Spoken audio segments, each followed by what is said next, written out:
మన శరీరంలోని ప్రతి కణానికి లెసిథిన్ అనే కొవ్వు చాలా అవసరం. ఇది మెదడు, నాడీ వ్యవస్థ పనితీరులో కీలక పాత్రని పోషిస్తుంది. కాలేయంలో మొత్తం కొవ్వులో 75% వరకు ఉండేది ఈ లెసిథినే. నాడులు, గ్రంథులు అవసరమైన దానికన్నా ఎక్కువగా అతిగా పనిచేస్తూ ఉంటే లెసిథిన్ త్వరగా తగ్గిపోతూ ఉంటుంది.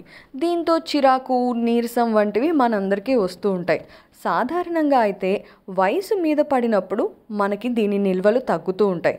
కానీ ఇప్పుడున్న కాలంలో స్ట్రెస్ లెవెల్స్ ఎక్కువ అవుపోవటం వల్ల కూడా, ఒత్తిడి వల్ల కూడా ఇవి తగ్గుముఖం పడుతున్నాయి.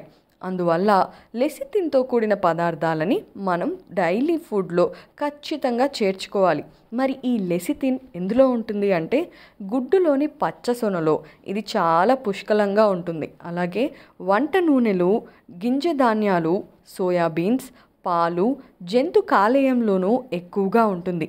ఇక బి విటమిన్లు తగినంతగా ఉంటే దీన్ని కణాలు అవసరమైనప్పుడల్లా తామే తయారు చేసుకుంటూ ఉంటాయి. కానీ ఈ మధ్యకాలంలో మన భారతీయులలో విటమిన్ బి డెఫిషియన్సీ అనేది చాలా ఎక్కువగా చూస్తున్నాం. కాబట్టి లెసిథిన్ కూడా ఆటోమేటిక్గా తక్కువగా ఉండే అవకాశాలు ఉంటాయి. అందుకే మనం జాగ్రత్తగా ఇది ఎందులో దొరుకుతుందో అటువంటి ఆహార పదార్థాలను రెగ్యులర్గా తినటం అలవాటు చేసుకోవాలి. అలాగే బాగా పాలిష్ పట్టిన బియ్యం వంటివి ఎక్కువగా తినేవారిలో కూడా దీని లోపం తరచూ కనిపిస్తూ ఉంటుంది. మరి లెసిథిన్ మీ శరీరంలో ఎక్కువగా ఉందా లేక సరైన మోతాదులో ఉందా మీరే తెలుసుకోండి.